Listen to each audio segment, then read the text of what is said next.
సహాయ మంత్రి పెమ్మసాని చంద్రశేఖర్ సమీక్ష నిర్వహించారు. జిల్లాలో రైల్వే ప్రాజెక్టుల పురోగతి, ఫ్లైఓవర్ నిర్మాణాలపై అధికారులను అడిగి వివరాలు తెలుసుకున్నారు.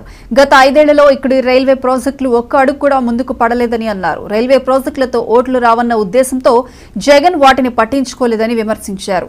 జిల్లాలో రైల్వే బ్రిడ్జిల పరిస్థితిపై అధికారులతో చర్చించినట్లు తెలిపారు. గుంటూరు శంకర్ విలాస్ వద్ద ఫ్లైఓవర్ నిర్మాణంపై అధికారులతో మాట్లాడినట్లు వెల్లడించారు.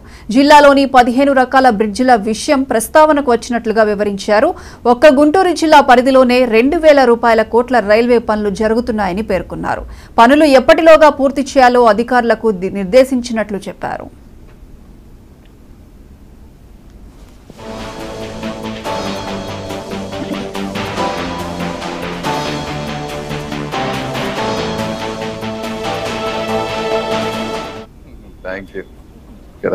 చాలా రైల్వే ప్రాజెక్ట్స్ కానీ బ్రిడ్జెస్ కానీ ముందుకు వెళ్ళినటువంటి పరిస్థితి లేదు.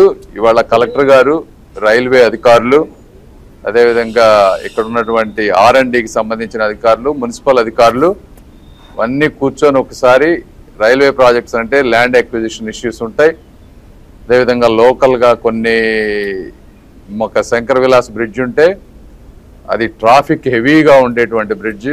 దాంట్లో కొత్తది కన్స్ట్రక్ట్ చేయాలంటే ట్రాఫిక్ని ఎలా డైవర్ట్ చేయాలి, లేదంటే దాన్ని ఏ విధంగా ముందుకు తీసుకువెళ్ళాలనే వాటన్నిటి మీద అందరితో కూర్చొని డిస్కస్ చేసాం. అదే కాకుండా ఈ చుట్టుపక్కల ప్రాంతంలో ఉన్నటువంటి అన్ని బ్రిడ్జిలు దాదాపుగా 10-15 వచ్చినాయి. ఒక 1,000-2,000 కోట్ల రూపాయలకు సంబంధించిన వర్కులు, ఆ ప్రాజెక్టులకు సంబంధించినటువంటి కంప్లీట్ ప్రాజెక్ట్ రిపోర్ట్స్ DPRలు ఏ స్టేజ్లో ఉన్నాయి, ఒకవేళ DPRలు అవ్వకపోతే అవి ఎప్పుడు కంప్లీట్ చేస్తారు, ఒక టైం లైన్, కంప్లీట్ అయిన DPRలు ఎక్కడికి వెళ్ళినాయి, సౌత్ సెంటర్లో ఏ పొజిషన్లో ఉన్నాయి, లేకపోతే రైల్వే బోర్డులో ఎక్కడున్నాయి, ఎవరెవరు దీన్ని ఫాలో అప్ చేసుకొని వీటిని ముందుకు తీసుకువెళ్ళాలనే విధంగా అందరం కలిసి మాట్లాడుకొని అందరం ఎవరి వర్క్ వాళ్ళు చేసుకునే విధంగా చేసాం. అందరూ కూడా ఉత్సాహంగా ఉన్నారు చేయడానికి. తప్పనిసరిగా మీ అందరికీ నేను ప్రామిస్ చేసినట్టుగానే సాధ్యమైనంత వరకు ఎక్కడెక్కడ ఎవరెవరిని కలిపి ముందుకు వెళ్ళి వర్క్ చేయాలో చేసి ఆంధ్ర రాష్ట్రానికి, గుంటూరు జిల్లాకి ముఖ్యంగా సాధ్యమైన ప్రాజెక్టులు కంప్లీట్ చేసే పని తీసుకుంటాం. Thank you. చెప్పండి. చూడండమ్మా, నేను ఎలక్ట్రానిక్స్, కమ్యూనికేషన్స్, అదేవిధంగా రూరల్ డెవలప్మెంట్ మినిస్టర్ని. నా డిపార్ట్మెంట్లో ఏమైనా జరిగితే మీరు అడగండి, వాటి మీద నాకు పూర్తి అవగాహన ఉంటుంది. ఎడ్యుకేషన్ అంటే అది నేను డైలీ చూసేటువంటి పరిస్థితి కాదు, కాబట్టి అందులో డెప్త్ నేను కాదు, వాళ్ళు చెప్పడం అనేది కరెక్ట్.